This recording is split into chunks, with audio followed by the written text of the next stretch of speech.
तो जो कोई भी नीट 2026 या जेईई 2026 की तैयारी कर रहा है, ये विश्लेषण बिल्कुल उनके लिए ही है।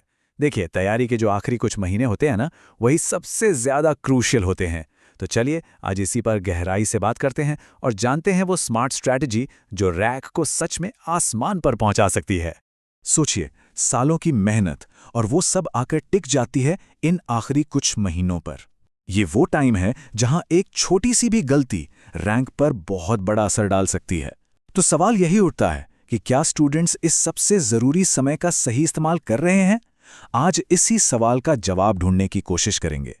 तो आगे हम क्या क्या देखने वाले हैं? सबसे पहले हम समझेंगे कि ये आखिरी महीने इतने ज़रूरी क्यों हैं। फिर हम बात करेंगे एक सॉलिड स्ट्रैटेजी की। उसके बाद देखेंगे कि कौन सी गलतियों से बचना है।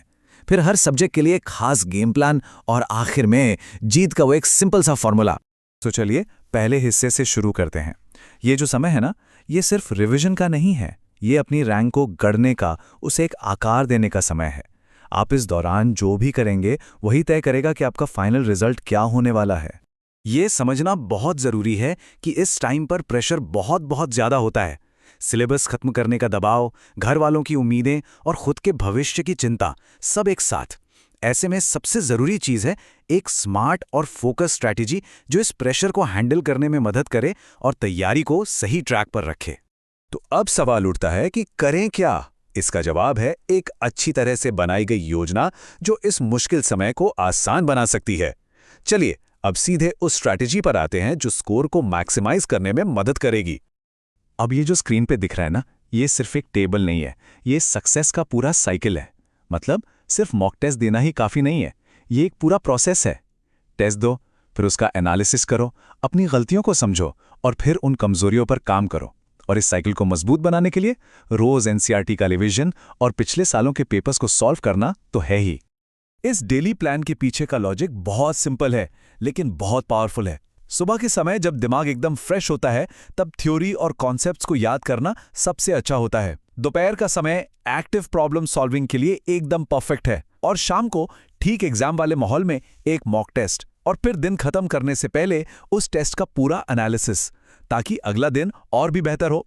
अच्छा, क्या करना है ये तो हमने देख लिया, पर उतना ही जरूरी ये जानना भी है कि क्या बिल्कुल नहीं करना है।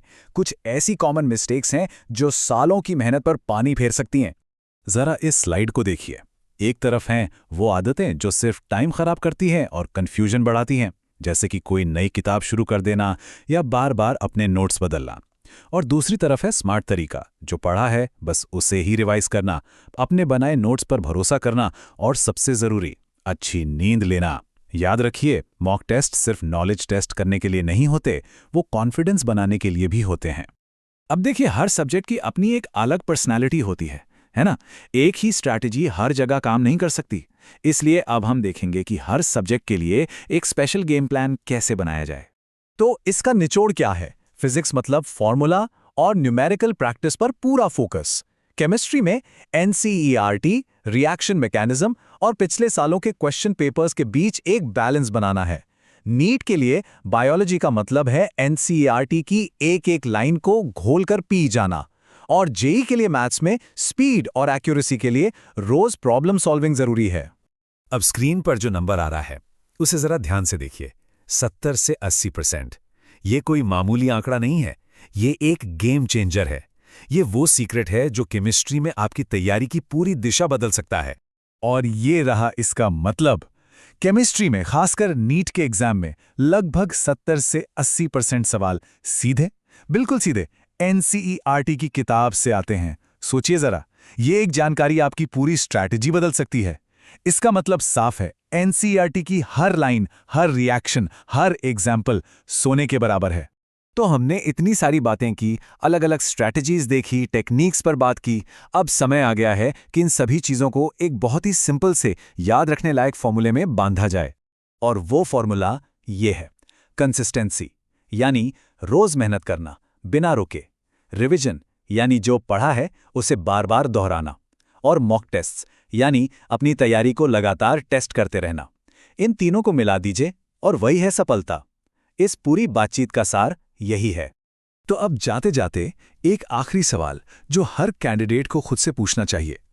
अपनी तैयारी को देखिए और सोचिए वो एक सबसे बड़ी चुनौती क्या है जिस पर अभी इसी वक्त ध्यान देने की जरूरत है।